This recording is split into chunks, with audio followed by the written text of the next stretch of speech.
ప్రపంచంలోని మతాలన్నీ మూఢనమ్మకాల్ని పెంచి పోషించినవే. వివేచనతో ఏవి ఎప్పుడు ఎక్కడ ప్రవర్తించలేదు. ఇవి మనం మాట్లాడుకుంటున్న విషయాలే. ఇప్పుడు మనం దక్షిణ భారతదేశంలో ఉన్నాము.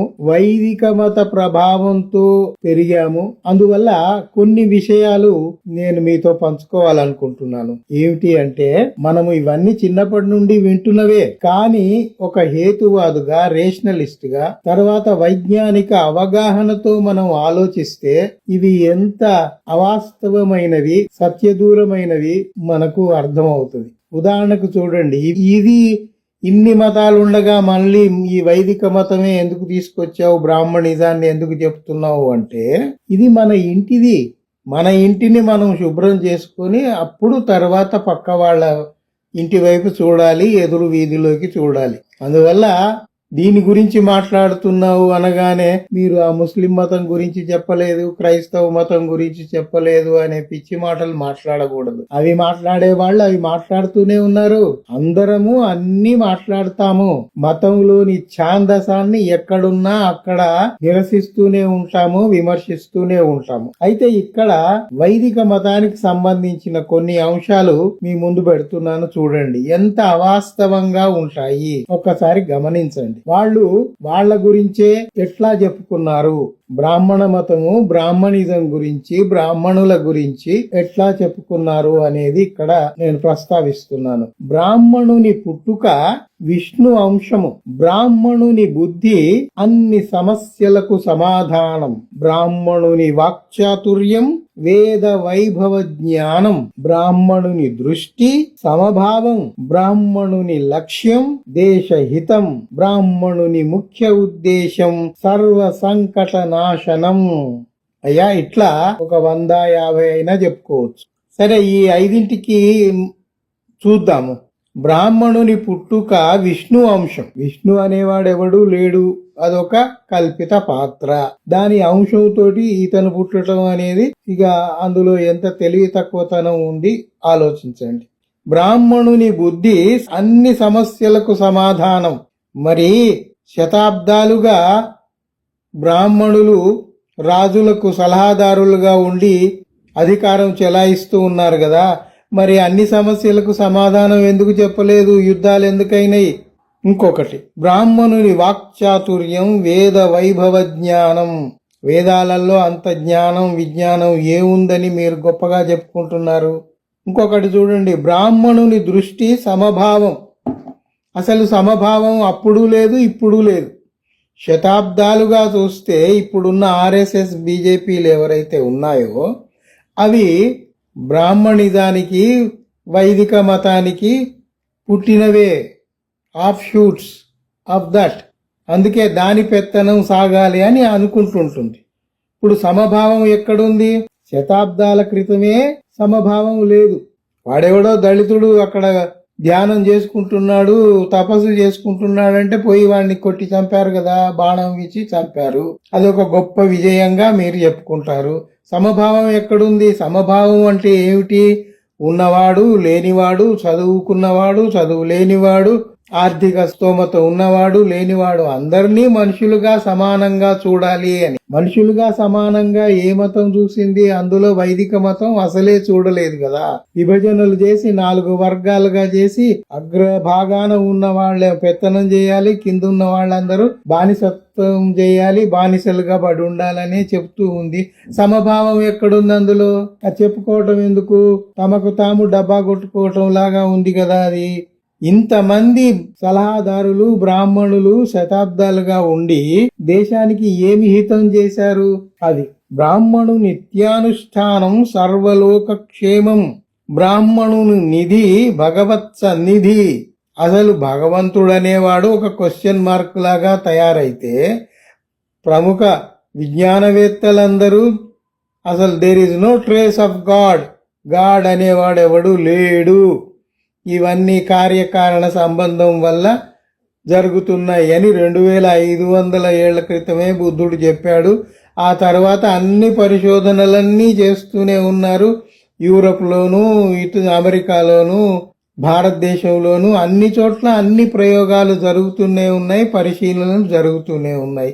ఎక్కడా దేవుడి జాడే కనబడటం లేదు. ఇంకా దైవ సన్నిధి అని పిచ్చి మాటలు ఎందుకు? భగవత్ సన్నిధి సర్వమంగళకరం. మంగళకరం అమంగళకరం అనేది నీ బుద్ధిని బట్టి ఉంటుంది, నువ్వు తీసుకునే నిర్ణయాన్ని బట్టి ఉంటుంది. బ్రాహ్మణుని దర్శనం సర్వమంగళకరం. ఎంత గొప్పగా వాళ్లకు వాళ్ళు డబ్బా కొట్టుకున్నారు చూడండి. ఆ బ్రాహ్మణుని దర్శించినంత మాత్రానే మొత్తం సర్వమంగళం అయిపోతుందట. మంగళం అంటే గుండు సున్నా అయిపోతుందని మనం అర్థం చేసుకోవాలి. ఇక్కడ బ్రాహ్మణుని ఆశీర్వాదం వైభవానికి ఆలవాలం. ఇన్ని లక్షల మంది కోట్ల మంది దేవాలయాల్లో ఇతర మత ప్రార్థనా స్థలాల్లో పోతున్నారు, ఆశీర్వాదాలు తీసుకొని వస్తున్నారు. మరి వాళ్లకు బాధలు లేకుండా ఎందుకు లేవు? అందరూ బాధపడుతూనే ఉన్నారు కదా. తుఫానులు వస్తూనే ఉన్నాయి, క్షామం వస్తూనే ఉంది, అగ్నిపర్వతాలు పలుకుతూనే ఉన్నాయి, అన్ని జరుగుతూనే ఉన్నాయి. ప్రకృతి సహజంగా ఏవి ఎక్కడ జరగాలో అవి జరుగుతూనే ఉన్నాయి. మరి ఏ దేవుడు ఎక్కడ ఎప్పుడు ఏమీ ఆపట్లేదు ఎందుకు? యుద్ధాలు ఆపాలి కదా. ఇప్పుడు ప్రపంచం అంతా యుద్ధాలు సాగుతున్నాయి, ఒక దేశం మీద ఒక దేశం ఘోరంగా జరుగుతున్నాయి. మరి దేవుడు అనేవాడు ఉంటే, ఈ మనిషి యొక్క క్షేమం ఆయన కోరుకుంటే, ఈ మనుషులందరూ ఆయన బిడ్డలే అని చెప్తాయి కదా అన్ని మతాలు. దేవుడి బిడ్డలు అంటాయి ఇంకో మతం. మరి ఆ బిడ్డల్ని రక్షించుకునే బాధ్యత తల్లిదండ్రులకు ఉంటది కదా. మరి ఆ తల్లిదండ్రులు ఏరి ఎక్కడ కనబడరే, చొరవ తీసుకోరే, యుద్ధాలు ఆపరే. అక్కడ జెరూసలం పాలస్తీనా మధ్య ఇదేమో క్రిస్టియానిటీ, అదేమో ముస్లిం, వాటి మధ్య యుద్ధాలు. మరి ఆ దేవుడు రాడు, ఈ దేవుడు రాడు, హోరాహోరీ యుద్ధాలు ఏళ్ల కొద్దీ జరుగుతూనే ఉన్నాయి. ఇదేమిటి? బ్రాహ్మణుని కోపం సర్వనాశనం. చెప్పుకోవడానికి ఏముంది?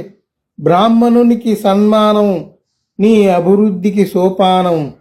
ఏదో మంచి మాటలు అబద్ధపు మాటలు చెప్పి సన్మానాలు చేయించుకోవటం, గౌరవాలు పొందటం ఇందులో ఉంది గాని అక్కడ వాస్తవానికి ఏదీ లేదు.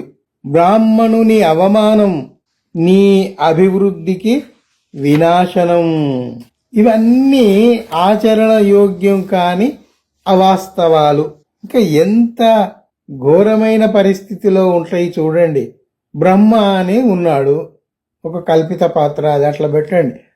ఆ బ్రహ్మ తనను రెండు భాగాలుగా చేసుకొని ఒక భాగం పురుషుడిగా ఒక భాగం స్త్రీగా అయిపోయి ఆ పురుషుడు ఆ స్త్రీ కలిసి మళ్ళీ సంతానాన్ని కంటాయట. అసలు దీన్ని సైన్స్ దాకా అక్కర్లే, కామన్ సెన్స్ ఉన్నవాడికి అది అర్థం అవుతుంది. ఒక శరీరం ఉంటే దాన్ని రెండుగా చీల్చి చూడు, ఎందుకు పనికిరావు, రెండు ముక్కలు చచ్చిపోతాయి. ఒక పురుషుడుగా మారటం స్త్రీగా మారటం అనేది అసంభవం. మళ్ళీ ఆ రెండు కలిసి పిల్లల్ని కనటం అనేది అసలు జరగదు. ఇట్లా పిచ్చి మాటలన్నీ చెప్పి పిచ్చి అన్నీ చెప్పి వాళ్లకు వాళ్ళు ప్రమోట్ చేసుకొని కాలు కదపకుండా చెమట చుక్క జార్చకుండా కూర్చొని తినటానికి అలవాటు పడ్డ ఒక జాతి ఏదైతే ఉందో, అక్కడి నుంచి వలస వచ్చిన ఆర్యజాతి ఏదైతే ఉందో, ఇక్కడ దోపిడీకి దౌర్జన్యానికి పాల్పడి శక్తి లేక ఇట్లా మానసికంగా వేధిస్తూ మేము చెప్తేనే అది ముహూర్తం, మేము చెప్తేనే అది దుర్ముహూర్తం అనుకుంటూ, మా ఆశీర్వాదం ఉంటే మీరు పైకొస్తారు అని చెప్పుకుంటూ పిచ్చి మాటలు చెప్తూ వాళ్ళు జీవన భృతి చూసుకున్నారు. అది ఈ బహుజనులైన వీళ్ళు అర్థం చేసుకోవట్లేదు. ఇంకా పోయి వాళ్ళకే భజనలు చేస్తూ వాళ్ళ చుట్టూ తిరుగుతున్నారు. ఎంత హీనమైన పరిస్థితిలో ఉన్నారో బహుజనులందరూ ఆలోచించుకోవాలి. వాళ్ళ విలువను వాళ్ళు కాపాడుకోకుండా, మనుషులుగా వాళ్ళ అస్తిత్వాన్ని వాళ్ళు కాపాడుకోకుండా ఎవడికో బానిసల్లాగా తిరగటం మంచిదా? ఆలోచించుకోవాలి కదా. ఇక్కడ మనం ఏ ఒక మతాన్ని గాని ఒక కొందరి మనోభావాలు దెబ్బతీయటానికి మనం ఈ విషయాలు చెప్పట్లేదు. శతాబ్దాలుగా ఇట్లా అబద్ధాలు చెబుతూ జనాన్ని మోసం చేస్తున్నారు.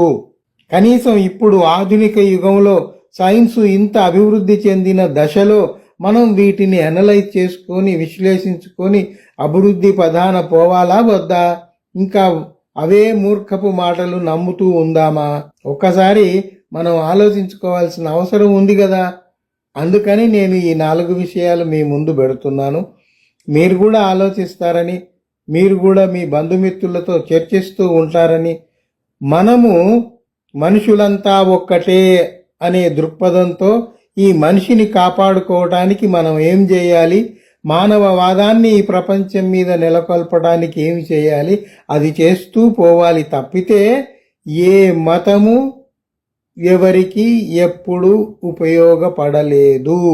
ఇది సత్యం. ఇదే సత్యం. Science is the ultimate solution for everything. ఇంకా అది మేము నమ్మము, సైన్స్ నమ్మము, మేము ఆ అతీతమైన శక్తినే నమ్ముతాము, ఆ బ్రాహ్మణులు చెప్పింది, ఆ బ్రాహ్మణుని దర్శనమే మాకు మంగళకరము అని అనుకుంటే ఇక అది వాళ్ళ ఇష్టానికి మనం వదిలేయటమే తప్ప మనం ఏమీ చేయలేం. మన ప్రయత్నం వల్ల మూఢత్వాన్ని వదిలించి కొంచెం వివేచనను పెంచుకోండి అని విన్నవించుకుంటున్నాం అంతే.